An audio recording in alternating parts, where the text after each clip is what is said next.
Antropoceno.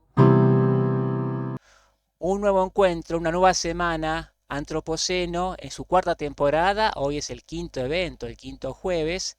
Grabamos los jueves de 18 a 19:30, pero lo podemos apreciar toda la semana en nuestros canales Antropoceno en YouTube y Antropoceno Podcast.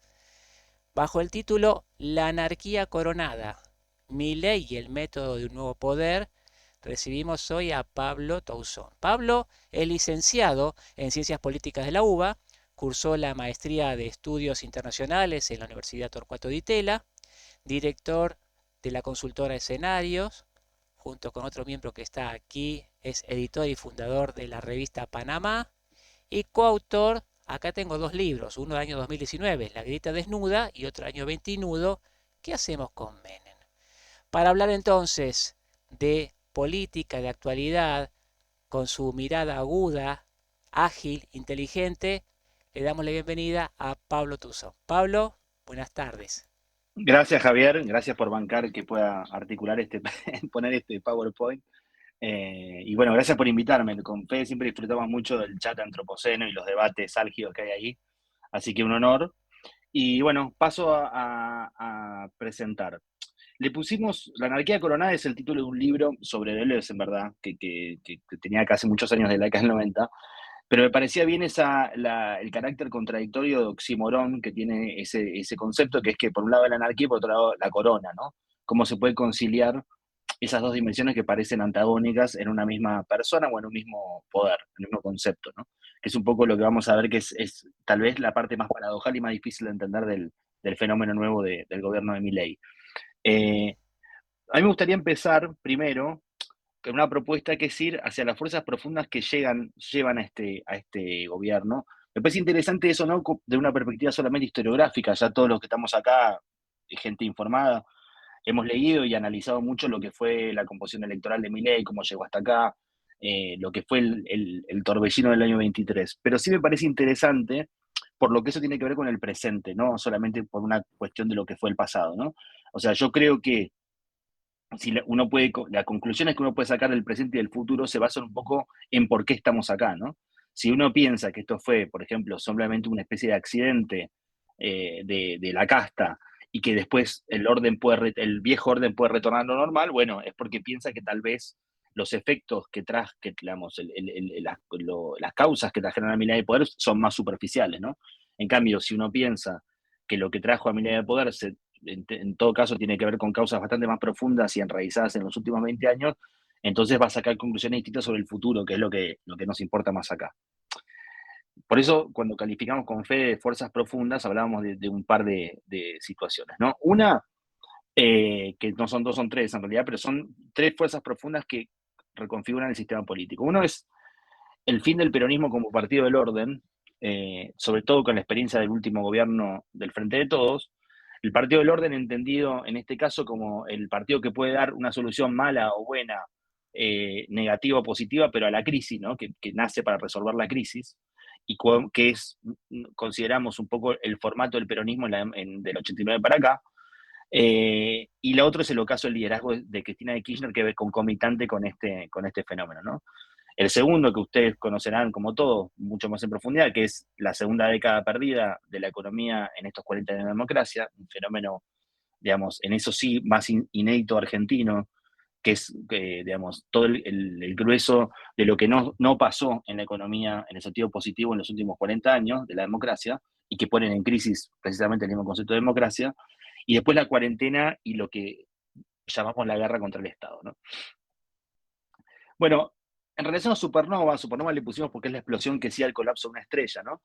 Es el orden político que organiza la política argentina desde el 2008, el conflicto por el campo, y que se empieza a apagar aceleradamente y que pensamos que sigue apagándose, que es el orden que orbitaba en torno al Sol de Cristina Fernández de Kirchner, ¿no?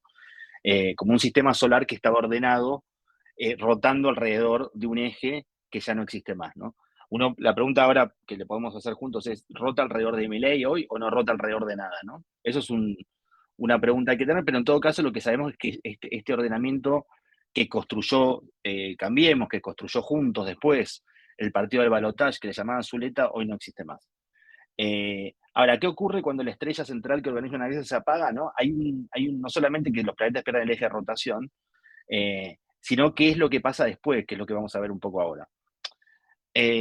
Por otro lado, la crisis de estos liderazgos nacionales implica también, impulsó y impulsa todavía, eso es algo que se veía antes de las elecciones, que se puede seguir viendo hoy, es el desacople de las políticas subnacionales y la política nacional, ¿no? Uno diría, las elecciones se celebraron casi todas antes, sobre todo las que no son del AMBA, sobre todo no la provincia de Buenos Aires, se celebró antes, ¿no? Y uno ve que el fenómeno de atomización que hoy vemos en el gobierno de Milei, en su relación con los gobernantes, en realidad ya había empezado antes, ¿no? Y había empezado sobre todo en el año, en el año 23. En cualquier caso, lo que vemos hoy, y que es importante para un análisis más sistémico de lo que estamos queriendo ver, es que el peronismo no supo, no quiso, no pudo encontrar una respuesta a la crisis argentina en los 4 años de su mandato. Por primera vez carece una agenda de gobierno. Digo esto, digamos, más allá de si se considere positiva o negativa, y fue consolidando una transmutación de partido del orden a un partido de oposición. Tanto fue así que fue opositor a su propio gobierno, ¿no?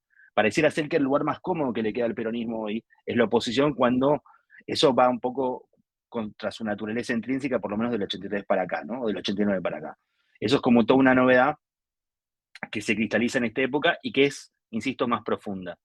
Hace poco estaba leyendo un libro de un británico que se llama David Oman, que fue director de los servicios de inteligencia, no del MI6, sino del entramado que se llama JHQC.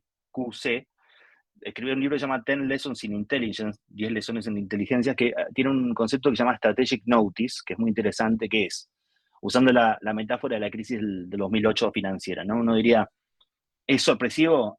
Un poco sí, pero a la vez, como se ve en esa película de Big Short, los que estaban viendo un poco las estructuras profundas de lo que estaba sucediendo no les fue tan sorpresivo. Les fue sorpresivo tal vez el cuándo, pero no el qué, ¿no? De este asunto. Y nosotros pensamos con Federico, que está acá presente, que eso un poco pasa con esta crisis argentina y con Milei.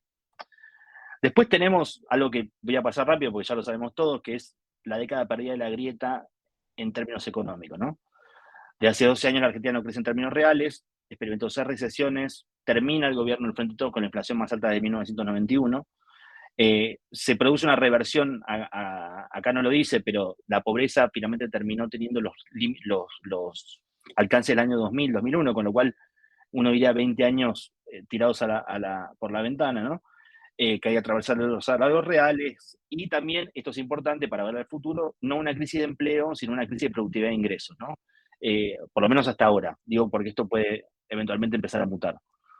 Y después la cuarentena, ¿no? Que, digamos, hoy día, acá y en todo el mundo, casi por una fobia social a meterse otra vez en ese tema y ver, y no hay ni siquiera documentales ni ficciones, ¿no? De la cuarentena alrededor del mundo, por motivos obvios estamos tan cerca de ese trauma que la gente prefiere olvidarlo. Pero en cualquier caso, en la Argentina funcionó como un acelerador de la crisis, potenciando todos los problemas que ya existían hasta el paroxismo, ¿no? Uno diría, si el partido que se jugaba en la cuarentena en términos de emisión, por ejemplo, monetaria, en todo el mundo fue costoso y trajo inflación, en la Argentina ese partido se lo entró a jugar con los meniscos rotos, ¿no? Se llega a la cuarentena, se llega al año del COVID, ya en una crisis fiscal del Estado, ¿no? Ahora bien, acá se produce una serie, para lo que nos interesa hoy, una serie de nacimiento, por lo menos yo considero que es así, el nacimiento de la casta como concepto, ¿no? Ahí, en la cuarentena empieza la división entre estatales y no estatales, entre estatalizados, que podían seguir cobrando su sueldo del 1 al 5 del mes y vivir una vida más apacible, por lo menos más estable, dentro del contexto de crisis general, y los que no tenían esa posibilidad y que trabajaban directamente para el sector privado o en el sector privado, formal e informal, y que se vieron severamente restringida no solo su movilidad, sino su capacidad económica, ¿no? Sus ingresos, ¿no? Ya ahí hay una primera gran división que la establece el Estado Nacional por fuerza de la cuarentena, y no la establece el Milei, digamos. Esa especie de contradicción principal entre los estatalizados y los que no. Después lo que hablamos, la crisis fiscal y diríamos moral del Estado. ¿Por qué digo moral? Porque el Estado te salva, que era la consigna de aquel 2020, y las promesas que se sostenían bajo ese concepto, parecía, digamos, fueron defraudadas a tal punto que parece la metáfora del padre que promete ser el mejor padre del año o de la década, y que se va a comprar mucho si no vuelve más, ¿no? Entonces, esa promesa incumplida sobre lo que el Estado puede hacer, genera claramente para nosotros una reacción contraria, ¿no? Si uno ve el vacunatorio VIP, por ejemplo, como fenómeno, la idea de que había personas esenciales y personas que no, la idea de que había una validación científica de las políticas públicas en relación a la enfermedad y a lo que se podía hacer y lo que no, que después trae también, creemos, aparejada una profundización de la posverdad, ¿no? Esta idea de, bueno, ¿quién lo dice quién? ¿No? Son toda la crisis de un concepto que nosotros creemos que es muy importante para explicar el presente, ¿no? Porque la conclusión es que si el Estado y la casta son lo mismo, ¿no? No se puede hacer la guerra a la uno sin hacérsela al otro, ¿no? Pero ahí viene el problema, y el problema político que esto va a recorrer toda la presentación, es que entonces cómo se gobierna y con quiénes, ¿no? Si el Estado es parte en esta especie de concepción que tiene el mundo libertario, el Estado y la casta son homologables, ¿no? Por ende, no hay capacidad de reforma del Estado, ¿no? No hay capacidad de transformación dentro de ese Estado, sino hay que sacarlo simplemente de encima. Ahora bien, el resultado, que ya lo vimos todos, es que la sociedad dinamitó este sistema político. Uno podría decir que el sistema político argentino, las coaliciones, Juntos, Unión por la Patria, en el fondo, menos que artilugios políticos para resolver la crisis, eran el epifenómeno de la crisis, eran como la forma política de este empate catastrófico y este sistema político y económico de no crecimiento y de estañación, ¿no? O sea, uno diría, en la vieja terminología marxista, era la superestructura de la infraestructura que contábamos recién, ¿no? Ahora bien, el fin del bicolisionismo es el fin también de la estructura que marcó, por lo menos esto toma otra forma, ¿no? No significa que desaparezca del todo, pero es el kirchnerismo y el antikirchnerismo, y vamos a una suerte de embrionaria peruanización de la política nacional, es una pregunta, pero en todo caso volvemos al 2003, que es un momento de reconfiguración, de un reset total del sistema político argentino. Fíjense el 2003. En 2003, esta era la configuración de la elección que después lleva a Kirchner al poder. Si se fijan acá, uno lo que va a ver es que se ve claramente. El panperonismo es ampliamente más de la mitad más uno de la preferencia electoral por la crisis de la alianza, pero también por motivos, si quería más profundos, de lo que había sido la década del 80 y 90. Y tenemos al pan radicalismo, que eran López Murphy y Elisa Carrió, fuera de la UCR sumando un 30% de los votos. O sea, ya se sostenían, si se quiere, los imaginarios culturales y políticos de estos dos universos, eh, pero muy distintos, ¿no? Entre sí, sobre todo en esa época Carrió y López Murphy, y Menem y Kirchner, ¿no? Pero lo que uno ve es alguna desconfiguración de lo que venía haciendo antes, que era el PJ y la UCR tradicional. Vemos las elecciones de 2003, estos son las PASO, pero acá lo que podemos ver es que se invierte la carga en el sentido, en desmedro del peronismo, ¿no? Uno diría que una suerte, ahí está la categoría de la reta que es más difusa, pero uno diría que la mayoría no es peronista en esta configuración, y del otro lado, lo que antes era el radicalismo, es más o menos la cifra que obtuvieron Massa y Grabois en esta PASO, en esta gran primera vuelta de lo que fue la elección del 23. Esto nos lleva a una pregunta que podemos tratar de responder, que es, ¿por qué la única novedad que hay en este proceso histórico es la libertad avanza, ¿no? Uno diría, en la crisis del 2001 se creó, obviamente pasó un año y medio, ¿no? Pero es un proceso largo que se abre la crisis del 2001, no se agota en el kirchnerismo, nace el kirchnerismo convocando a viejos sectores de la izquierda autonomista, los movimientos sociales que no estaban en la política, por lo menos en la política del peronismo, y nace el macrismo convocando a sectores no movilizados, ¿no? Del mundo empresarial, del tercer sector, de las ONG y demás. Pero también nace ARI, o se profundiza el liderazgo de Carrió, nace Recrear, ¿no? Hoy día, cuando vemos la gran crisis del 2023, uno lo que ve, por lo menos hasta altura del año 24, es que hay mucha menos novedad política. Está la gran novedad política de la libertad avanza, y después las coaliciones zombies o fantasmagóricas, que ya no existen más en la realidad, pero que todavía en el papel existen todavía, lo cual yo diría inhibe la creación de cosas nuevas también. Ahora bien, vamos a los outsiders. Todos conocemos lo que fue el mundo de la gran crisis financiera de 2008, que empieza la era de los outsiders, la digitalización de las plataformas, el mundo que conocemos hoy. Y lo que vemos es un fenómeno que, como una vez, voy a citar una cosa, no, digamos, no sé si de tanta autoridad, pero cuando decía en un reportaje, estaba haciendo Alejandro Fantino a un politólogo, ¿no? Entonces decía, que el outsider tal, que el outsider tal, y que el outsider tal, y decía, bueno, al final, si son tantos outsiders, ¿no será que es así como ella, que no son outsiders, sino que el sistema cambió? O sea, si uno colecciona outsiders por todos lados, lo que uno empieza a pensar es que es la nueva normalidad, como decían, ¿no? En la pandemia. En todo caso, desde el 16 para acá, con la asunción de Donald Trump, Bolsonaro, pero también Boric, ¿no? Para ver un poco cómo funcionan, digamos, los ustedes funcionan incluso a pesar de sus ideologías contrapuestas, a veces funcionan parecido. La pregunta es cómo gobiernan, ¿no? En general tienden a apoyarse en estructuras de poder previamente existentes y que funcionan como suplemento de lo que carecen. Por ejemplo, Donald Trump y el Partido Republicano, al cual cooptó, o Bolsonaro, las Fuerzas Armadas brasileñas y el Partido Evangélico y demás organizaciones preexistentes a él y que les servían como sustento, ¿no? Ahora, la libertad, y ya entrando en el tema específico de hoy, que es cómo se gobierna un fenómeno de esta característica, uno diría que la libertad avanza careció siempre de estos apoyos, con un agravante, que es que su sociología electoral, que es más viral, que es más digamos, que no queda en un solo lugar a nivel social, impide la proyección de un sujeto político definitivo y nítido. Uno diría, antes, en el siglo XX decía, bueno, el peronismo, los trabajadores, la UCR, la clase media. Uno podría decir en el kirchnerismo, con el paso del tiempo, es la clase media progresista plus los sectores de menores ingresos de la provincia de Buenos Aires y otros conurbanos, supongamos. Uno podría decir de juntos la vieja clase media no peronista junto con los sectores de mayores ingresos, en fin. Uno podría encontrarle ejes sobre los cuales pivotear una construcción. El problema con la libertad avanza, que también fue su virtud electoral, es que penetra todo, ¿no? Entonces es como que sus votantes están en todas partes y ninguna a la vez, lo cual para una elección es una gran ventaja, pero después para gobernar a veces se hace difícil, sobre todo cuando uno pretende prescindir de los aparatos políticos y hablarle directo a la sociedad, es saber exactamente dónde queda ese votante, ¿no?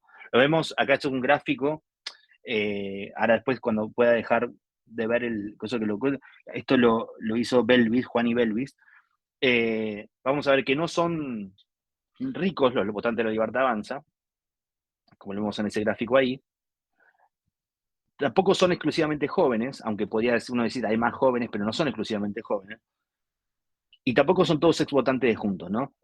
Este voto viral que tuvo la Libertad Avanza, sobre todo en el balotaje claramente, pero antes también, hace más dificultoso la idea de cuál es el sujeto libertario, ¿no? Específico. Eso está en construcción, ¿no? Hay avances, hay gente que piensa son los trabajadores de Rappi, pero tampoco son por los trabajadores de Rappi que ganó Milei. Entonces, solamente. Entonces, digo, eso hay que verlo más y tiene consecuencias en su modo de gobierno actual, ¿no? Esta especie de determinación de qué es la gente.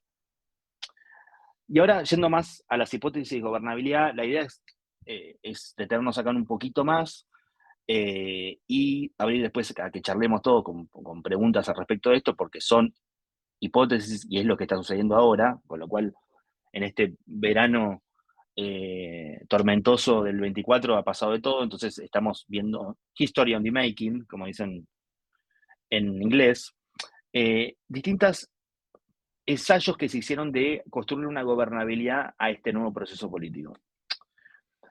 Una pregunta es sobre si existe el método Milei, ¿no? Porque uno diría, al final, por la extravagancia del personaje y por la extravagancia también de su llegada al poder, y esta especie de ideas que siempre se dijo en la campaña de la actualidad, si está loco o no, todo lo que refiere al personaje, hace que la pregunta esté sobre si existe un método en sí, ¿no? En general, cuando uno piensa en presidentes o en gobernadores o incluso intendentes, uno a veces vio antes cómo gobernaban.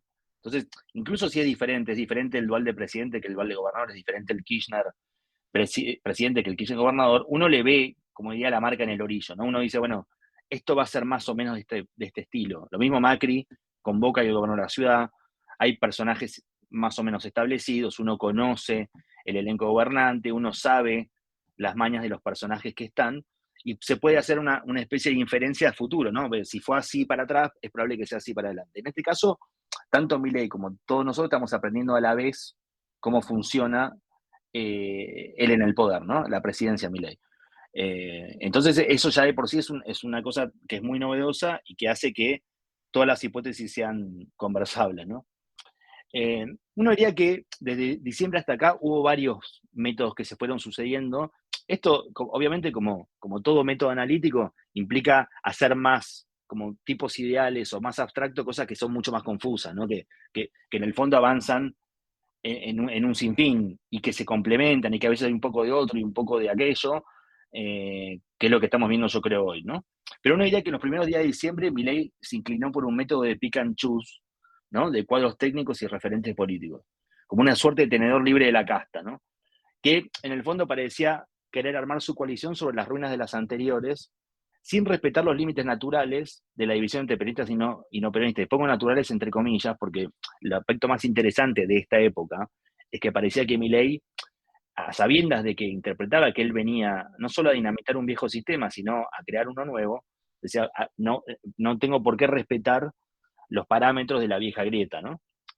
Obviamente no trajo ningún kirchnerista, pero hizo acuerdos con kirchneristas hasta el día de hoy, eh, en distintos organismos como el ANSES y demás.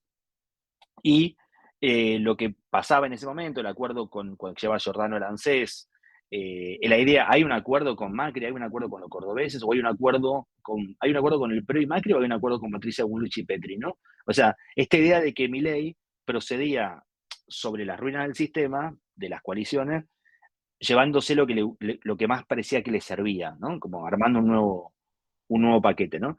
Esto se complementaba con otra hipótesis, que esta fue mucho más incipiente y abortó más rápido, que era que ante el estallido de las coaliciones se insinuase un posible pacto federal que pudiese funcionar como sustituto. Traducción: dado que ni Macri ni Cristina gobernaban lo que gobernaban antes, y dado el nivel de atomización y dispersión que habían en todo el mapa político, la idea era que lo único estable ahí eran los gobernadores, porque los gobernadores habían sido electos en el 23, como tanto como él, y en general podían, por el peso territorial y por lo que ese peso territorial podía tener de influencia en la Cámara, de diputados y senadores, bueno, que ahí se podía construir una especie de esqueleto de gobernabilidad, ¿no?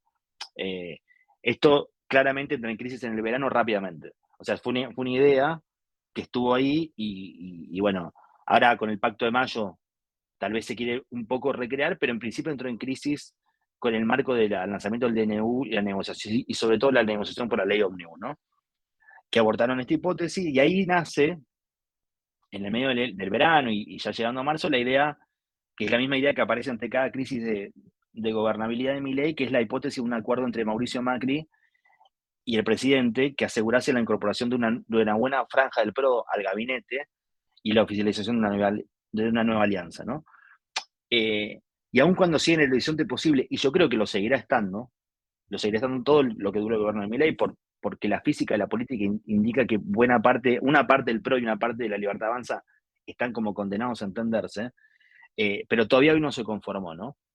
Y uno diría, el mecanismo, ese posible acuerdo digo Mauricio Macri porque está más patentizado en él el liderazgo de ese espacio, uno podría, digamos, arriesgar como hipótesis que hoy día Patricia Bullrich y Petri ya son de la Libertad Avanza en términos operativos, digamos.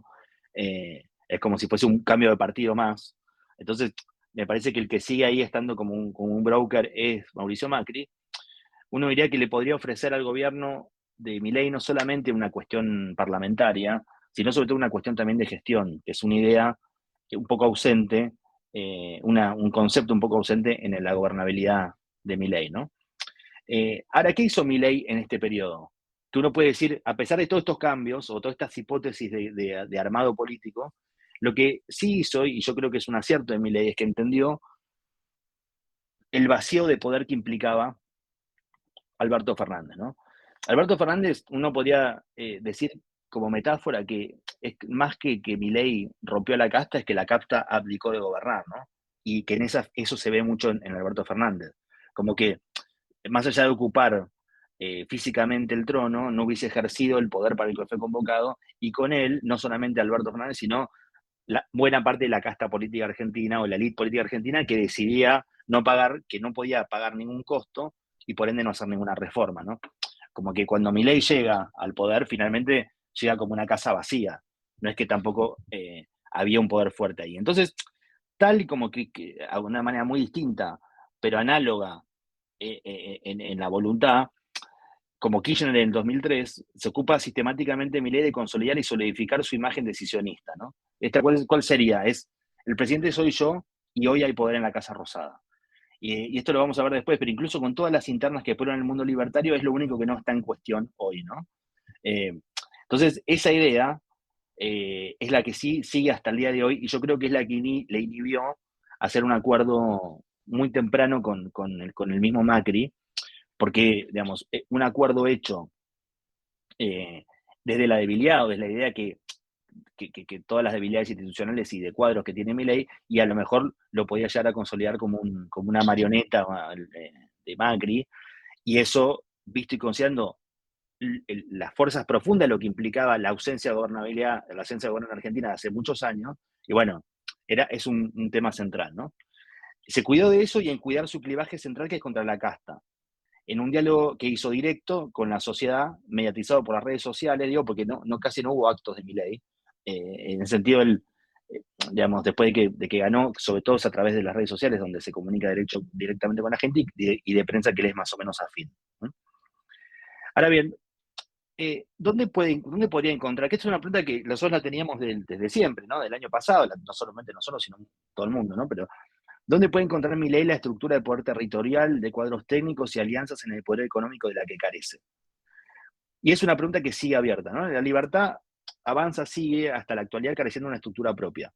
Y eso es algo que uno ve, no es solamente una estructura propia de la que carece de origen, que es obvio, es un partido outsider que se armó un poco a las corridas y en base a una ola, un tsunami social de crítica al statu quo, sino que tampoco pareciera que lo estén buscando demasiado en el presente y en el futuro, ¿no?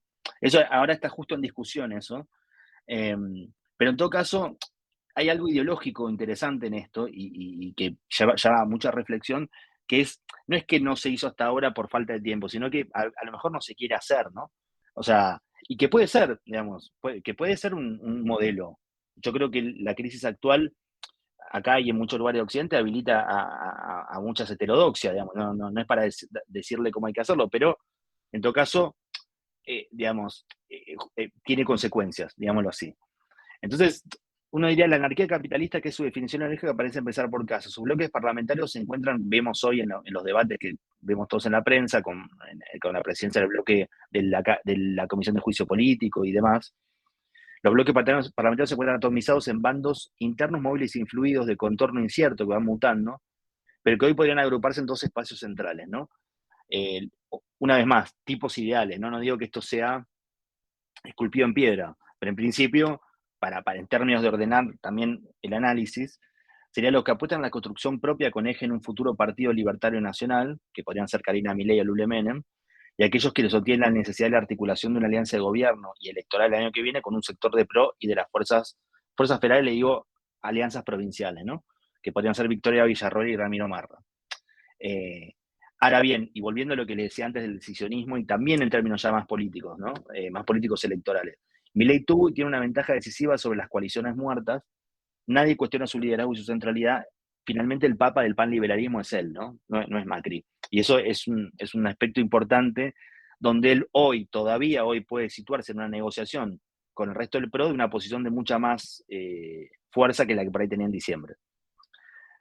Después, esto es una idea sobre, bueno, ya que no va a haber coalición quizás estable, tal vez sí, tal vez no, ahora lo debatimos, ya que no va a haber una forma tradicional de organización de construcción política territorial. Y bueno, ¿será esta la posibilidad? Y lo que vemos también es que, y lo que estamos viendo digamos, en estos últimos 2 meses, que tampoco, incluso si quisiese ir hacia este formato, por cuestiones legales y constitucionales, se le va a complicar de cualquier manera. Con lo cual, una conclusión posible, eh, para que la debatamos, es si esto es un modelo, este modelo que cristalizó Milei hasta ahora es un modelo hecho ¿en qué sentido? Para las buenas. Es que solo cuando le va bien, ¿no?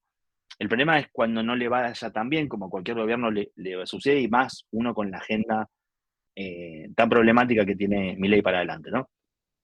Hasta ahora Javier Milei pudo transitar con apoyo popular y social, relativo siempre, pero digamos, en este escenario de crisis política y con una agenda tan restrictiva desde el punto de vista del bolsillo de los argentinos es bastante buena.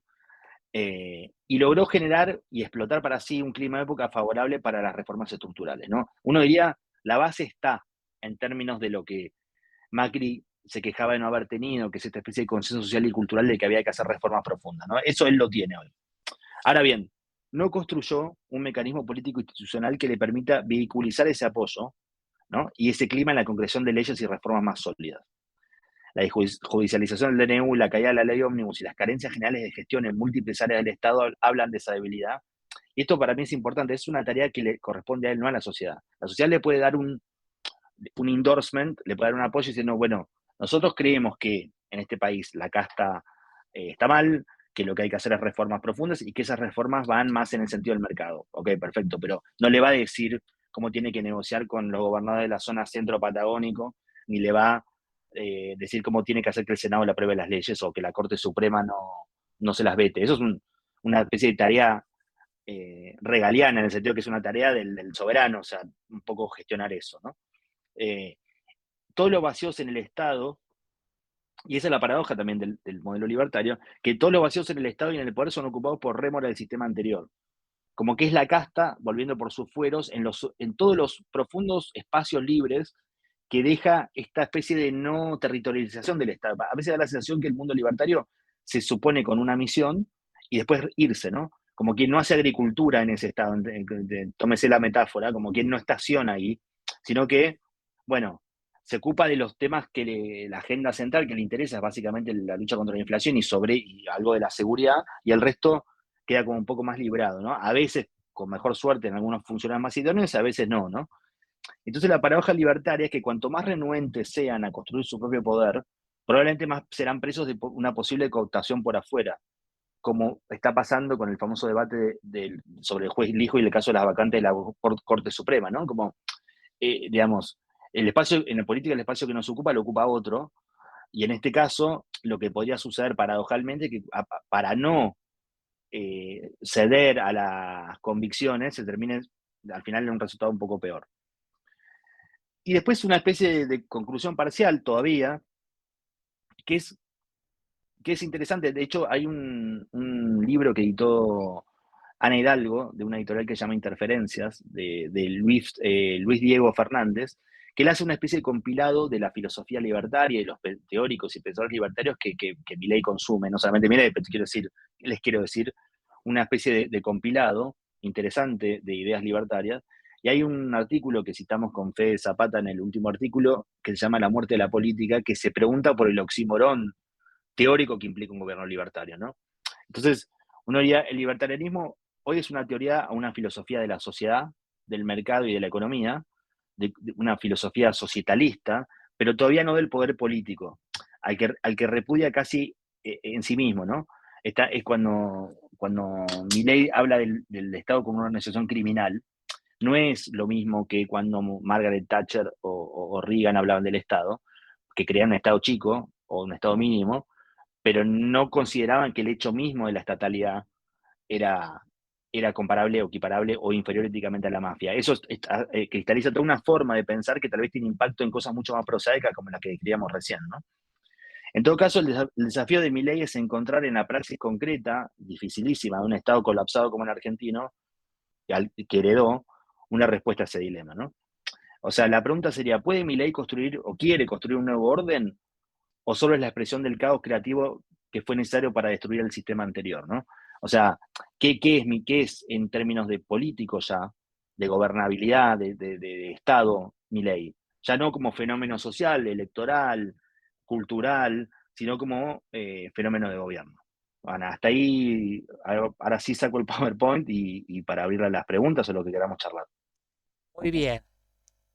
A un ritmo vertiginoso, nuestro amigo Pablo Tuzón nos trajo con una variedad de temas. Todos los que quieran preguntar a partir de ahora, marcan su manito ahí abajo como hizo Marcelo Rojas Panelo, Patricio, etcétera, y le vamos dando la palabra. A todos les pedimos, como va a haber muchas preguntas, que sean cortas y la respuesta corta, y le damos la posibilidad que la mayor de la cantidad de personas puedan dialogar. El primero es Marcelo Rojas Panelo en el orden. Marcelo, te escuchamos. Sí, gracias. siempre el primero o el segundo. Pablo, buenísima, la verdad que realmente muy interesante. Yo entiendo la política como algo que nos permita en la Argentina, bueno, y en todos los países, pero salir adelante, ¿no? Y veo que no se logra. Y hoy estaba escuchando una charla donde hablaban que el nuevo modelo era la creación de empleo y de un crecimiento a largo plazo y desarrollo sostenible. Y en la Argentina hemos hecho siempre todo al revés. Quiero saber, mi pregunta es, ¿todavía sigue en el pensamiento de los argentinos que, por ejemplo, las grandes fábricas automotrices son las creadoras, las dadoras de empleo cuando hoy están todas robotizadas, en vez de haber protegido a los que realmente dan empleo, como es todo lo relacionado al campo, a la informática, a la información? ¿Ha cambiado esa mentalidad en la Argentina o seguimos pensando de hace 50 años atrás? Yo creo que parcialmente, a ver, voy a hacer una respuesta optimista. Yo creo que parcialmente sí. Y yo creo que está en la virtud de mi ley explotar eso para convertirlo en un mecanismo de gobierno en serio y no en una corriente de opinión. Ahora bien, no es solamente la gente. Yo diría que parte de la élite argentina, como prueba la persistencia del modelo de Tierra del Total. Fuego y demás, también piensan así, digamos, porque el tema ahí no es tan, a ver, es un tema, sí, efectivamente, si se quise, la cultura popular más ligada al siglo XX, que supone una serie de fantasías productivas que el kirchnerismo, digamos, prohijó también, sí, pero hoy se está medio en crisis, está medio en crisis porque no funcionó, y la realidad efectiva de incluso muchos sectores populares en su economía no es esa. Es una realidad mucho más ligada a las plataformas, mucho más ligada al cuentapropismo, es distinta que la de la usina eh, o la del obrero de la Ford con el overol. Lo que sí me parece que tienen eso en la mente es mucha buena parte de la elite política argentina. Sí, sí, No, que totalmente. no es la gente. O sea, por eso ganó mi ley en parte también, porque esa idea, como que yo proyecto una película del 1975 y digo que eso es la realidad, eh, bueno, la gente que lo vive sabe que no es así, ¿no? Entonces, digo, ahí yo acusaría más a la clase política argentina antes que a la gente en eso. Vamos con Patricio Quinos. Patricio, Te voy a hacer muy buena, Pablo, la presentación, me encantó. Pero te voy a hacer una punta teórica, si podés, sale, si no, no, que es, ¿para vos vivimos tiempos postestatales o no? ¿Verdaderamente hay tiempos postestatales en Argentina? ¿O es el mismo Estado, el mismo, ni siquiera te hablo de los hombres que gestionan el Estado, el mismo Estado que se reconfigura, pero no hay una postestatalidad? No sé si es clara la pregunta. Es que si no existe una especie de economía política que sostenga un nuevo orden, va a terminar volviendo lo anterior. O sea, va a terminar siendo como una especie de síntesis extraña, que es lo que es hoy. Hoy es eso también, en parte del gobierno también es eso. Es, hay funcionarios del viejo masismo, hay algunos, digamos, en lugares clave, hay por otro lado, es esa especie de situación un poco caótica. eh, yo te diría que se perpetúa. Yo te diría que es, a ver, uno tiene que tener el desafío al que invita a esta época de pensar la política más allá del Estado. En general, sobre todo los politólogos, tenemos que hacer una especie de ósmosis, ¿viste? Política, Estado, Estado, política. Una cosa bueno, que tiene su tradición teórica y su realidad empírica, pero que cada vez es menos así. Traducción, por ejemplo, ¿qué es Elon Musk? ¿Qué es un Estado? ¿Qué es? ¿No hace política ese hombre? O sea, además, bueno, entonces, si uno dice, ya hay actores, ya hace tiempo sabemos que hay actores no estatales importantes, tanto igual que el Estado, las mafias, el crimen organizado, todas las hipótesis de la defensa del siglo XXI. Pero ahora también vemos que hay actores de la economía, de la cultura y demás que hacen política fuertemente, pero que no son actores necesariamente estatales. Entonces, sí, yo creo que hay una cosa conviviendo con lo anterior y probablemente coexistiendo para siempre con lo anterior. El problema es pensar de eso como piensan todos los utopistas, que es que, bueno, a partir de ahora se cierra el Estado y empieza una nueva era como si fuese mesiánica, en donde a partir de ahora solamente los empresarios de punta van a gobernar el mundo, pero no es así, digamos. Hay algunas tareas indelegables del Estado, sobre todo, incluso en los paradigmas liberales, que van a seguir. Pero sí es verdad que uno tiene que prestarle más atención. Esa visita de Estado que hace Milei a Elon Musk, casi como más que si fuese más que Biden, es interesante en ese sentido. O sea, ¿qué dice? ¿Qué pasaría si mañana Elon Musk le presta a la Argentina? Estoy inventando, pero digo, como hipótesis, lo mismo que le pide al fondo. Entonces, estaríamos hablando ya de una especie de negociación entre un Estado y una empresa. Yo creo que tenemos que pensar esas cosas porque A me eso yo parece que... llamo posestatalidad, Pablo. A Sí, eso yo sí, llamo posestatalidad. A Elon y al narco gobernando Rosario. A eso yo llamo claro. posestatalidad. Bueno, en ese sentido sí, hay una crisis de la Bien, estatalidad, está clarísima. El tema bien, es que lo otro no resuelve qué poner en su lugar. bien. Bueno, Claro, sí. el narco presta los servicios, los servicios básicos en algunos casos, pero digamos, no cumple toda la función del Estado. Mariano Vinograd, próximo. Gracias, Pablo. Brillante como siempre. Me interesaron las siguientes cosas. Una, el peronismo como un partido de oposición que ha renunciado a su rol histórico del partido del poder. Los otros días vi unos cartelitos que decían, ya te manifestaste contra Milei, ahora afiliate al PJ. ¿Los vieron? Sí, Y yo el lo de vi. Guillermo Moreno te recibe en Parque Patricio, no sé, vuelve el peronismo. Este tema de la política a través de algo que no es el Estado, la posestatalidad. Una cosa que hace política y no es el Estado, somos nosotros, antropoceno. Exacto.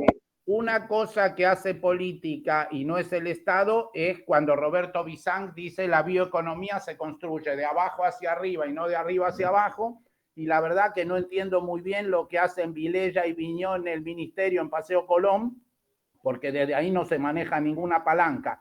Dijiste que Fernández abdicó, buenísimo. Esa idea de que esto es la consecuencia de un señor que ganó la elección y abdicó es buenísima. La idea de Fernández abdicatorio es buenísima. Estuve anteayer con Lacha Lázari en una reunioncita y Lacha Lázari dice que el post-mileísmo es dar vuelta a lo que está haciendo Milei. En lugar de poner la macroeconomía por sobre todo y no le interesa nada la microeconomía, todo lo contrario. Planteó una mesa cuadrangular que incluye libertad, que digamos que la estamos construyendo en este instante, profesionalismo, idoneidad, que no lo tenemos en este instante, producción, que no es una preocupación ni de Milei ni de Caputo, y finalmente honestidad. ¿Nos ayudas a pensar? Supongamos que efectivamente Milei es exitosísimo porque vino a ocupar el trono abdicado de Alberto Fernández. De todos modos, después de Milei va a venir otra cosa. Así como después del golpe del 43 vino el peronismo de Bramuglia, y así como después del Cabildo Abierto vino otra cosa con French y Beruti en la plaza. ¿Qué podría venir después de este despelote? ¿Cómo lo pusiste? La anarquía coronada. Después de la anarquía coronada, ¿qué viene? A ver, yo te empezaría por atrás, por lo del PJ, sí yo lo vi ese cartel. Y a mí, una cosa que está pasando, yo creo, en el peronismo, que es tras la caída del paradigma, tras la caída, sobrevive en la provincia de Buenos Aires y en sus referentes, pero, digamos, que ya se vio que no se podía gobernar con el concepto del kirchnerismo. Fíjense que cuando en el gobierno del Frente de Todos, cuando se va Guzmán, no vino Augusto Costa, vino Massa, y él ya con esa idea, ya lo que decía el kirchnerismo es que yo no tengo solución para esto, con lo cual ya pasó alternativamente a la oposición a la mitad de su mismo gobierno, como una idea, una especie de fin de la historia en términos interpretativos. Ahora bien, la solución Moreno o la solución Grabois son soluciones, en mi opinión, que son como pasarse al meme, ¿no? Como diciendo, bueno, es la autoparodia como solución a la falta de idea, que me parece que no va a ayudar en ese sentido. Como quien quiere imitar a Milei, ¿no? O por lo menos cree superficialmente que Milei es solamente un meme y quiere reproducir memes a ver si con eso arrima, y me parece que es un problema eso también. Para el peronismo, que va a tener que entrar en un proceso mucho más profundo, si es que quiere sobrevivir en un darwinismo político como el que está pasando, y que yo creo que esta vez el fracaso de Milei no lo va a subsidiar, ¿no? Porque incluso si Milei le va mal, digamos, yo no creo que sea viable hoy que por la ventana se genere, puede ser durar 2 o 3 meses, pero digamos, y después voy a ir a la pregunta final sobre eso. Después, con relación a lo de Alberto, él abdicó, pero con él una élite completa, porque yo decía esto, para muchos peronistas es más fácil echar la culpa a Alberto Fernández. ¿Y ustedes qué? Quiero decir, cuando él, representante de como si fuese el insider perfecto, Alberto Fernández, ¿no? El tipo de traje y corbata, amigo del PSOE, especialista en el Estado, que cuando le toca finalmente gestionar y pagar costos, porque lo que había que hacer en Argentina después de Macri también era una especie de formato del ajuste, decidieron no hacerlo, como Bartlett y el escribiente, y dejaron pasar eso en una especie de poder vacante, como decía el turco así, para que finalmente llegue Milei, con lo cual él solo tuvo que tornar la puerta. Al final cuando entró, casi que no había nada. Y después, a ver, una cosa interesante de esto, de lo final, es tratar de ver esto como un proceso. Entonces, ¿un proceso qué es? Si uno ve la Revolución Francesa, ¿no? Viene en 1789, pero a partir de ahí hay gobiernos que se suceden, que duran 2, 3 años, van cambiando, pero no, en general, salvo mucho tiempo después de la caída de Napoleón, no vuelve para atrás, ¿verdad? Y ni siquiera en ese momento volvió para atrás, en el sentido estricto. Entonces, para mí hay una especie de inercia conceptual de mucho de la política que supone que, bueno, a ver si le va mal y enseguida vuelven los profesionales por su fuero, bueno, chau chicos, se terminó el chiste, y vuelven los especialistas. La pregunta es, ¿especialistas en qué? Porque al revés que en otros procesos, mira, yo justo todo Mariano viajé a Chile cuando fue el plebiscito. Perdió Boric en el 2021, era 2021. Pierde, y enseguida nosotros tenemos una reunión, habíamos ido con la FURB, que es una organización en la que yo estoy, y fuimos a ver un senador socialista. Y el tipo estaba sentado con nosotros, martes, después de la derrota de un domingo de Boric, y yo veo que suena el teléfono y en el iPhone dice Gabriel Boric, ¿viste? El tipo era un hombre del socialismo importante, pero a mí me parecía que la diferencia con Chile es que la clase política digamos, que entró en crisis con los estallidos del 2019, pero sí deliberió durante 30 años. Entonces, es más fácil hacer un acuerdo con alguien que vos le respetás digámosle, el background profesional. Vos decís, bueno, está bien, por ahí había que cambiar esto, pero mal que mal se puede. En Argentina el retroceso es más difícil, justamente porque no hay una performance que uno puede decir, che, volvamos a qué exactamente, qué sería.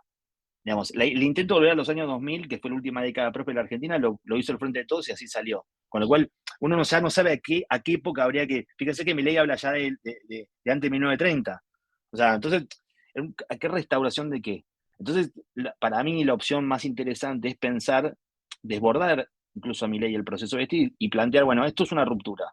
A partir de acá tienen que nacer cosas nuevas, como nació en el 2001 y como nació también, por ejemplo, en España, que nace después de la crisis del 2008, nace Podemos, pero después nace Ciudadanos, después nace Vox, en fin, una creatividad política que hoy en Argentina está todavía es como la inestabilidad del mismo Milei les pierde ilusiones de restauración muchas veces.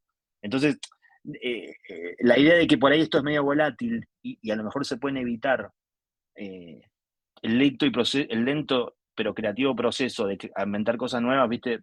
Es fuerte todavía. Estamos promediando los intercambios, nos queda todavía 3 personas más. Es medianoche en Europa, Iván Bartolucci quiere hacer una pregunta desde Francia. Iván, te escuchamos. Abriendo tu micrófono, cortito porque tenemos varias personas para preguntar. A ver, Iván. No te escuchamos. El micrófono, por favor. No lo podemos ver, Iván. ¿Pasamos al siguiente? Pasamos al siguiente. Julián Clusellas, en el día de su cumpleaños. Julián, ¿te escuchamos? Después volvemos, Iván, cuando tengas micrófono. Perfecto. Hola Pablo, muchas Dale. gracias por tu exposición, excelente.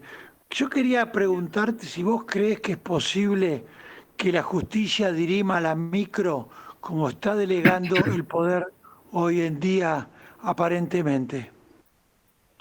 Sí, a ver, eso es una cosa que se perpetúa del viejo orden, llamémosle así, que es que la politización extrema de la justicia va de mano va de mano de la polarización. ¿En qué sentido? Como es tan polarizado y la política no logra construir ningún acuerdo, todo eso termina en la justicia.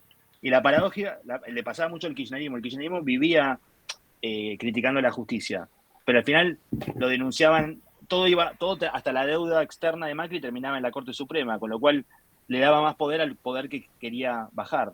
Entonces, el poder de la justicia en Argentina, y con todo lo opaco que puede ser, termina interfiriendo en cualquier tontería menor, porque la clase política no logra conducir esos temas. Entonces, todo el mundo va al tribunal. Es como un partido donde todo el mundo está siendo el árbitro todo el tiempo. Entonces, evidentemente, no puede no ser trabado eso. Pero eso es un problema que yo creo que a esta altura es menos de Comodoro Pi que la política en sí, que le revolea temas en ausencia de capacidad de intervención real o de acuerdo. Entonces, se van acumulando. Creo que la Corte Suprema Argentina debe fallar sobre todo lo que existe, ¿no? O sea, además por cuestiones propias del proceso judicial argentino, que es medio engorroso en ese sentido, pero me parece que sí, que va a seguir pasando un poco. O sea, Pero va a poder dirimir la micro, porque sentimos que estamos ausentes de micro. no, dirimir no, lo que va a pasar es que puede judicializar cosas, pero no, dirimir no. No, eso, sí, no, es verdad lo que decís, y no sé hasta qué punto la justicia va a funcionar como esto, como una forma de bloqueos mutuos, ¿viste? Ahora sí, Iván Bartolucci, te escuchamos. Bueno, buenos días o buenas noches, Pablo, felicitaciones. Mi cuestión es la siguiente, es de tipo político no de sentido de partidos políticos, político es el sentido de la creación de una gobernabilidad. Yo veo que actualmente el poder es como esos binomios que gobernaban en la Roma antigua, un binomio, hay dos. Los dos son los hermanos Milei. Ahora, detrás de eso hay un senado, como en la antigua Roma, que es una banda de parvenus, de hijos de inmigrantes recientes, que tienen un objetivo de lucro. Bueno, esa es la configuración que yo veo. Mi cuestión es la siguiente: ¿cómo vos ves el futuro de ese binomio Milei? Milei, como Perón, pero de... No, pero, sí, es hay una parte que para el público ese binomio es una invención de Milei. Él, digamos, como nadie le escuchó ni hablar a la hermana, es como casi parece no se sabe quién es Chasman y quién es Chirolita en esa relación, pero en todo caso, para la gente es como si fuese Milei. Cuando él dice el jefe, casi como Conan, no es lo mismo claramente, pero no le quiero faltar el respeto al hermano presidente, pero digo, hay una idea que para el público es como si fuese un personaje más de las que expresa Milei, porque no es que tiene una existencia autónoma, todavía no fue ni a la televisión una vez, Karina Milei. O sea, no se le conoce casi interlocución, es como un poder más en la sombra. Ahora bien, dentro de eso, y ahí entramos ya en el mundo de las cosas que uno puede saber informativamente, pero que como no son públicas, es un poco más difícil de comprobar, es que la línea de Karina Milei dentro del gobierno indicaría la de un poder más autónomo, ¿no?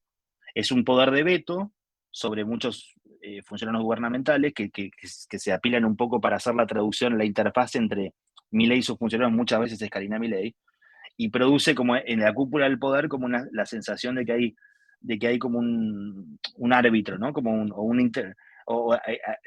digamos, o una especie de secretario privado, como el viejo estilo del poder monárquico, con el cual hay que estar bien para que las cosas puedan prosperar, ¿no? O sea, esa es una cosa que hay en ese poder ahí, pero hoy día funciona más indoors que outdoors, en el sentido que, insisto, como nadie la conoce, no es que un día fue y hice un reportaje vivo con Karina Milei y dice lo que piensa sobre Macri, sobre Cristina, no pasó eso. Entonces, todos sabemos que, lo vemos en la foto con Elon Musk, sabemos que es importante hablar con ella para tener acceso al oído presidencial. Y incipientemente ahora fue el lanzamiento de un acto del Partido Liberal Libertario de Libertad Avanza en la ciudad de Buenos Aires. Y sabemos que ella estaría buscando armar esa estructura a lo largo y ancho del país con gente que le sea fiel, ¿no? Como si fuese ese su rol. Pero después de eso más no sabemos.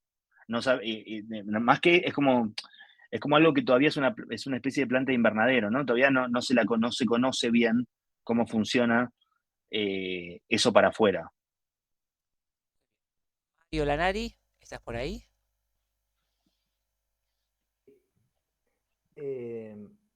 Pablo, en mi cabeza un país desarrollado, un país próspero, es un país que tiene instituciones fuertes y que se respetan las instituciones. Y bueno, tenemos Milei, que parece ser, digamos que con sus actos de motosierra, no sé, dinamita, ¿no? Como que destruye. ¿Vos ves que es posible, digamos, una evolución hacia nuevas instituciones, hacia el fortalecimiento de las instituciones?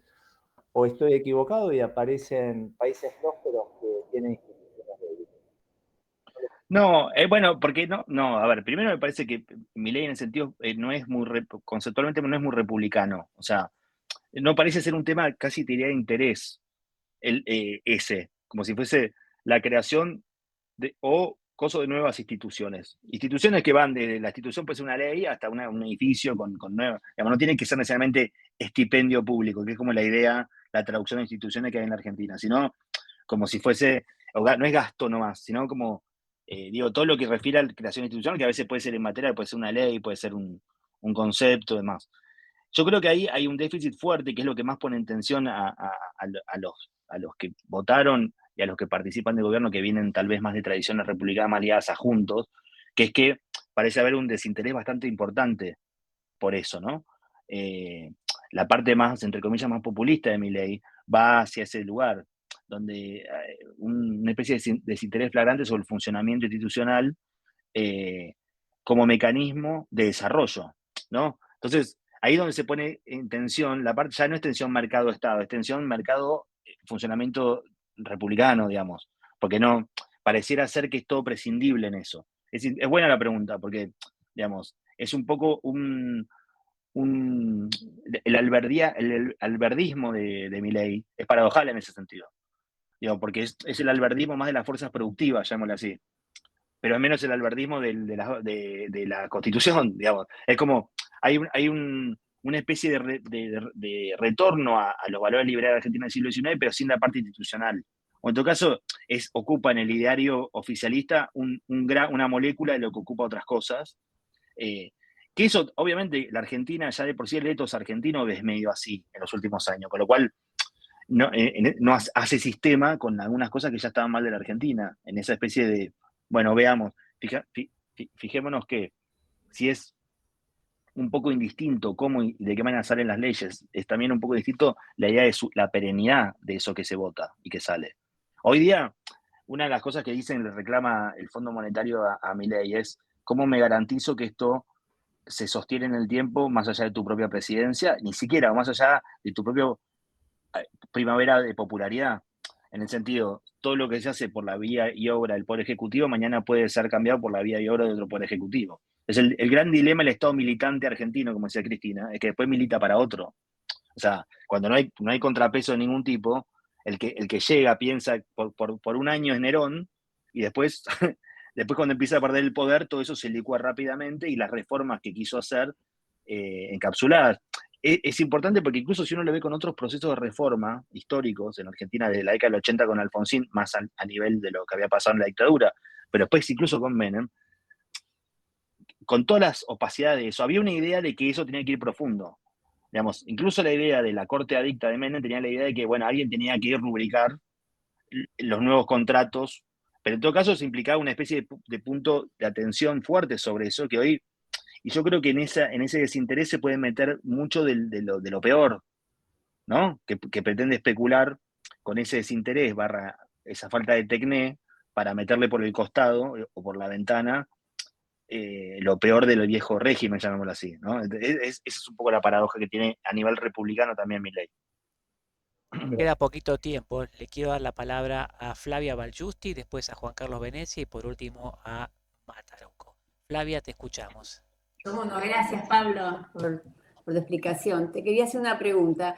En general yo veo que hay mucho consenso en la macro social, en todas las clases sociales, pero se habla poco hay consenso en la macroeconómica, pero nadie habla de la macro social.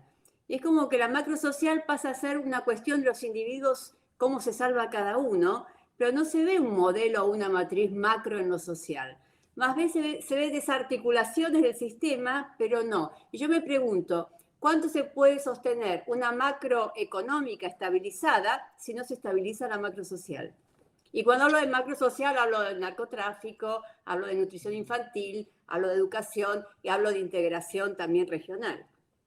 Yo creo, los franceses tienen una expresión que es tirar el bebé con el agua sucia, ¿no? Y yo creo que hay una parte que la crisis del discurso kirchnerista se lleva puesto muchas ideas de lo social que a priori estaban bien y que como están mentadas, como fueron mentadas para usos múltiples, lo que termina pasando es que es como que desapareció el concepto casi. O sea, el mundo libertario parte de una premisa filosófica fuerte del individuo, ¿verdad? O sea, de una afirmación radical, tal vez la más. Entonces, digamos, todo lo que es social enseguida a los sectores más extremos del libertarianismo les suena a comunismo, ¿viste? Como ese fantasma que volvió. O sea, entonces hay una parte que es difícil de pensar eso, porque es difícil de pensar eso sin pagarle peaje al kirchnerismo. Entonces, para mí una gran construcción política de en adelante es precisamente, digamos, sacarle el contenido, sacarle a buenos conceptos el contenido más tóxico que tuvo en los últimos años, ¿no? Entonces, pues, no es que yo digo social y automáticamente me convierto en el Ministerio de Desarrollo Social de, no sé, de un intento del conurbano. O sea, no, acá hay como una especie de activo de valor en ese concepto. Hoy el gobierno no lo tiene así. No lo tiene así. O sea, tal vez algún sector del gobierno sí, tal vez sectores que forman parte del gobierno sí, pero la cúpula es como una idea de la relación entre Estado, individuo y sociedad distinta, donde eso que se arregle solo un poco, ¿no? Que lo arregle un poco las fuerzas del mercado y qué sé yo. Entonces me parece que todavía no hay una reflexión de eso y que casi por default te diría, cualquiera que menciona la palabra social, dice macro social y automáticamente se empieza a dibujar una barba larga, o sea, como si fuese un dirigente de un movimiento social y ya entra como... Entonces, ese es el estado de la crisis actual. Yo creo que eso eventualmente se va a recomponer, pero no creo que sea inmediatamente. Me parece que todavía queda más crisis que transitar ahí. Sí, pero veo como una especie de vacío en el discurso social también de eso. De Sí, eso no absolutamente. Sí. Gracias, Pablo. Desde Santa Fe, Juan Carlos Venecia. Juan Carlos. Buenas tardes, noches. Pablo, un gusto conocerte y con tu colega Federico Zapata han planteado que básicamente todos coincidimos, estamos en un cambio de época, pero ustedes plantean si vamos a construir, y Federico lo plantea muchas veces, si nace un nuevo régimen en términos de instituciones, política, económica. La Argentina es muy paradojal en ese sentido. Vamos a pararnos 1890, obviamente nació un régimen, pero que ya en 1905, restos del PAN, que eran el radicalismo o el surgimiento del radicalismo, 1905 revoluciones que lo planteaban y el régimen duraba, la institucionalidad que se creía, que se construyó duró hasta 1930. Sustitución de importaciones, peronismo mediante, cae el peronismo en el 55, revolución libertadora mediante, pero el Estado benefactor se consolidó, se armó y después entró en crisis décadas posteriores. Este régimen, supongamos que se logre, y aún como vos lo has planteado y como también lo planteaba Mario, Flavia, sin hasta el propio liderazgo político que evidentemente plantean ustedes, o vos en particular, que está llevando adelante Milei. ¿En qué pautas, dónde podríamos encontrar 3 o 4 situaciones que uno diga, bueno, a ver, cuáles serían los cimientos de este nuevo régimen? Y fundamentalmente viendo que fenómenos parecidos, similares, de populismo de derecha extremo como Bolsonaro o Trump, en realidad nacen en estados existentes y fuertes, y estados-nación que se enfrentan a esas corporaciones como la de Elon Musk que vos veías. Acá en realidad nuestro estado es inexistente. Existe estado para el AMBA, como nos gusta decir a los santafesinos, ¿no? Un estado nacional. Es que está bien la pregunta. A ver, uno diría, en todos esos países donde hubo experiencias de ruptura de este estilo, había una especie de estado beberiano que atajaba las peores como consecuencias de eso, ¿no? Llamémosle que, digamos, de última instancia, tanto en Brasil, digamos, bueno, Brasil es complejo, pero digamos, por lo menos el Banco Central y eso estaba bastante blindado, y en el caso de Estados Unidos ni hablar, es un Estado de los más desarrollados del mundo también, a pesar del espejismo ideológico que implica un Estado mínimo. Es un Estado gigante el Estado norteamericano, con lo cual eso también existía. Y acá yo creo que la crisis del Estado argentino es como lo mismo que yo decía de la abdicación, también pasa en el Estado argentino. La crisis del Estado argentino no la inventa Milei. O sea, Milei viene porque está en crisis el Estado argentino. No es que él lo potencie, pero quizás lo potencie en un punto, ¿no? Uno diría, ¿qué pasa si las mínimas capacidades instaladas que había hoy se cierran sin que haya reemplazo en ese sector? A mí me hace acordar, digamos, espero que no termine así, y lo digo como metáfora simplemente, pero cuando vino la caída de la Unión Soviética, estaba también el debate shock-gradualismo, y en ese momento se impone el shock, ¿no? Y lo que sucedió fue que el shock mismo y que implicaba las reformas dejó al Estado soviético un Estado como si fuera de atomización, ¿no? Ahí nacen las mafias, se empieza a perderse el control central del asunto, cuya consecuencia última fue Putin, ¿no? Como alguien que viene a restablecer el orden perdido durante el caos, ¿no? Entonces, mi pregunta es si no hay una especie de orden mileicista y solamente disrupción, solamente no dejará el caldo libre, no llamará a un autoritarismo posterior, o sea, que venga justamente a decir, bueno, chau, se terminó esta especie de anarquía. Es una pregunta, porque si al no haber fundamentals ¿cuáles serían, por ejemplo, a nivel económico? Un nuevo pacto, estabilidad cambiaria, en traducción de Milei, dolarización. ¿Sería esa también un pacto sobre la moneda, institución fundamental de la vida social? Podría ser, pero no se sabe bien hoy cómo sería. Se podría hacer eso. Digamos, la Argentina intentó balbuceantemente hacerlo de los 89 para acá. O sea, podría hacer eso, pero no se ve, más allá del tacticismo extremo del pisar el gasto y ver si con la recesión frena la inflación, no se ve como una especie. No hay una idea constituyente muy fuerte, llamémoslo así. O sea, no hay una idea de lo anterior como no funcionante, cosa que sabemos todos. Hay un castigo a lo anterior. Hay también una especie de autoridad presidencial más de índole populista, pero después a nivel, ligando la pregunta sobre la República, es como la misma pregunta en el fondo. O sea, es sobre cómo se genera un poder más allá de destruir el anterior. Cómo se genera no un poder en el sentido más mediático, sino cómo se generan instituciones, que también puede ser la economía, sobre la ruina de lo anterior. Y hoy por hoy eso es un gran signo de interrogación. No solo porque lo pueda llegar a hacer, sino porque tampoco se entiende bien qué sería. Hay un gran decreto regulatorio, pero eso puede ser parte del tema y la solución, pero no es solamente eso, ¿no? O sea, es como que la idea fuese que si yo desregulo todo, automáticamente las fuerzas del mercado, de la producción, digamos, llevan a ese lugar que vos decías solo. O sea, no hay una idea de creación constitucional muy fuerte o de reforma. Agustín Mataruco y luego Patricio Quinos. Agustín, te escuchamos y vamos a ir cerrando. Buenas tardes. Pablo, te quería consultar sobre cómo ves el rol de la provincia de Buenos Aires en el proceso, en relación a que parece que desde un sentido común, una perspectiva más tradicional, uno tendería a pensar que el hecho de que el gobierno de la provincia de Buenos Aires esté en manos del peronismo, la oposición, tendería a ser un factor de inestabilidad política para el gobierno, pero me parece que hay algo novedoso ahí en el sentido de que tal vez por el grado de impericia política del gobierno o por la falta de estructura y por el interés también del espacio que gobierna la provincia de Buenos Aires de tener una perspectiva política de futuro y de ser opción, con el riesgo que implica un potencial estallido social o una inestabilidad del gobierno en relación al costo político de ese gobierno, si no pensás que no termina operando esta supuesta desventaja de tener al gobierno de la provincia de Buenos Aires en manos de la oposición, no termina operando como un factor de estabilidad. Es decir, sí, un poco sí.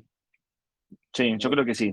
Yo creo que, bueno, Macri pensaba eso, ¿no? Que no le convenía gobernar la provincia de Buenos Aires. Hay una parte de Estado fallido en la provincia de Buenos Aires, fiscalmente.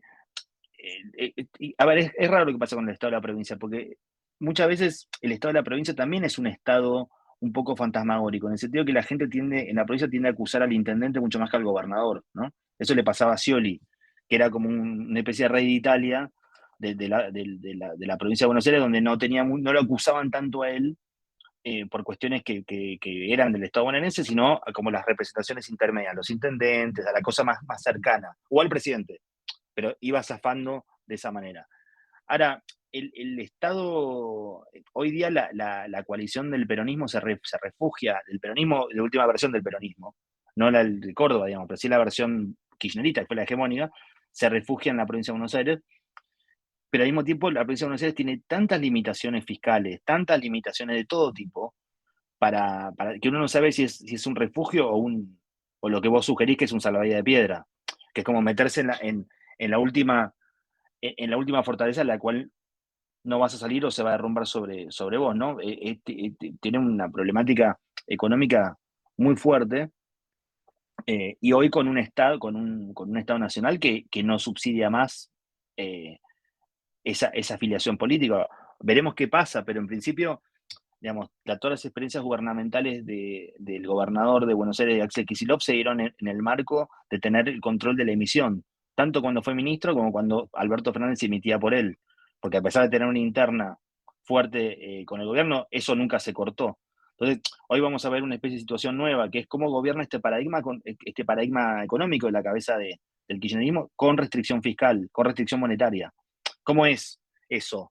Porque la realidad es que no es medio inédito, ¿no? Como cuando nació la idea de que por ahí emitían, era como la idea de decir, bueno, no, yo no voy a hacer yo voy a emitir la mía. El problema es que esos bonos en este contexto socioeconómico hubiesen sido letales para el mismo gobierno de la provincia, inclusive. Entonces, están como medio atados de pies y manos. Yo creo que por eso que vos decís, que es la idea de como una especie de jaula de oro, en este caso no es, pero digo, de haberse metido en un lugar donde le es difícil salir, yo creo que es probable que la apuesta conceptual de ellos sea que esto se derrumbe pronto, de manera que libere para arriba una opción de oxigenante. Pero es verdad también que la provincia puede tener mucha capacidad de chantaje, ¿no? Como en el 2001, cuando fue la explosión, se decía que los intendentes, Mariano Güedes y otros, habían dicho a la gente, bueno, vayan a la Plaza de Mayo, o sea, a protestar contra el presidente, ¿no? O sea, quiero decir, es tan grande la provincia de Buenos Aires y tan fuerte su crisis social que si explota es como que explota un poco la Argentina. Y eso es un poco el poder de chantaje que siempre tuvo la provincia por sobre el resto del país, más que las provincias, con lo cual es como un precario equilibrio ahí. Pero sí, yo creo que hay una parte donde el gobierno le convino no asumir esa carga. Fíjate lo paradójico que Scioli fue gobernador de la provincia de Buenos Aires y ahora está en el gabinete también. Lo pongo entre las comillas. Sí. Pato Quinos, última intervención. Hay cierto consenso, Pablo, que, digamos, esta primera parte es un programa de estabilización, ¿no es cierto? Que después tiene que venir el programa de desarrollo, el programa constructor, digamos, la etapa destructora es esta, y la etapa constructora es la que tiene que venir, digamos. ¿Ves eso? ¿Ves un constructor? Casi que es como cerrando toda tu charla. ¿Ves un constructor acá? ¿O ves directamente un hombre que simplemente hace la limpieza? Es como el remes o es el que va a hacer la pieza, digamos, de profunda, ¿no? No light, sino profunda, pero va a quedar ahí. A ver, si es por la personalidad, yo te diría que no, pero al mismo tiempo te diría que como es el presidente y va a estar o tiene que estar 4 años, uno diría, sí tiene que hacerlo, porque si no se le va a invalidar lo anterior. Es como un camino que si vos no construís la siguiente, después no te queda ni el programa de estabilización. O sea, hay una parte donde por algo se concatena. O sea, si él no puede apostar solamente a que le quede digamos, el programa de shock, pero sin la parte de las reformas estructurales, porque lo que le va a pasar es que se le va a escapar el programa de estabilización. O sea, que es un poco lo que en el proceso en el que está. ¿Eso qué va a implicar? ¿Otra política? ¿O un método político distinto? Distinto no significa, a ver, acá que es, porque no es que copia, no sé, lo que podría ser el programa de un Monzó, de un Massot. No es que tiene que convertirse de repente, hacer una mesa con la UIA. Digo, no es eso lo que estoy diciendo. Lo que digo es, con este método político reforma estructural no puede hacer. y si no hace reformas estructurales, lo que le va a pasar es que no va a poder seguir con el modelo de gobernabilidad que pretende, con lo cual alguna vuelta a ese enrollo le va a tener que encontrar para no invalidar incluso la parte más de shock que está haciendo ahora. Bueno, estamos llegando ya al final de la reunión. Hemos tenido una noche completísima con Pablo Tuzón hablando de la anarquía coronada, Milei y el método del nuevo poder. Pablo, te pido unas palabras para cierre y hacemos el cierre de este encuentro interesantísimo que tuvimos con hoy. No, muchísimas gracias, muy buenas las preguntas. A mí me encanta Antropoceno, así que no tenía dudas sobre eso. Y bueno, seguimos en contacto para futuras reuniones. Perfecto. Amigos, este es el punto final de este encuentro Antropoceno, el número 5 de esta temporada. Nos veremos el próximo jueves y les agradecemos a todos por su presencia. Estará en breve en nuestros canales Antropoceno en YouTube y Antropoceno Podcast. Un abrazo a todos. Buenas noches. Antropoceno.